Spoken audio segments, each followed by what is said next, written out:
Sevgilim değilsen şiir yazmadan,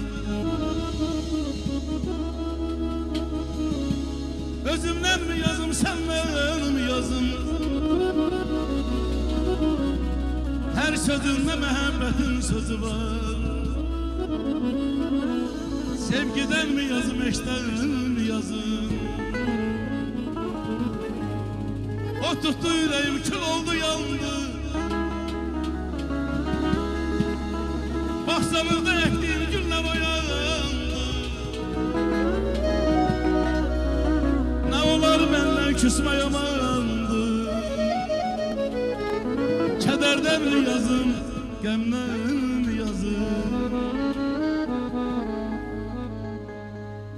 Elini ver elime, sıkan çekim teline, koy bakın gözlerine.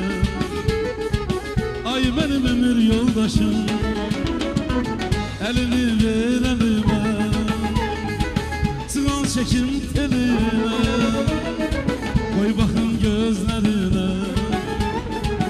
Ay benim ömür yoldaşım, sen güzeller güzelisin, gözlerimin bebeğisin, sen benim yüreğimsin.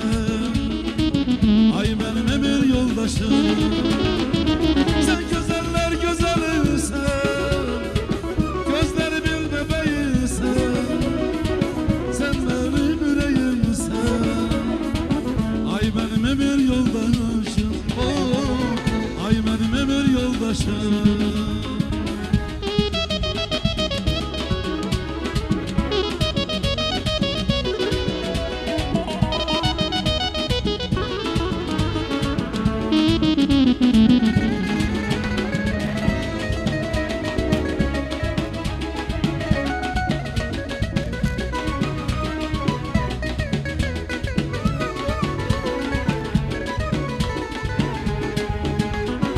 Sen benim kızıl gülümsen, yüreğim muhabbetimsen, şehrim sen güzelimsen.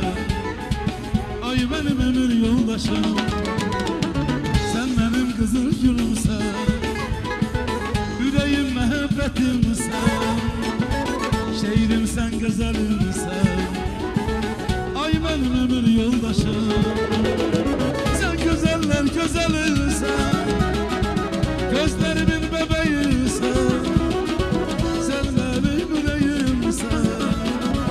Ay benim ömür yoldaşım, oh, sen güzeller güzelisin, gözlerimin bebeğisin, sen benim yüreğimsin.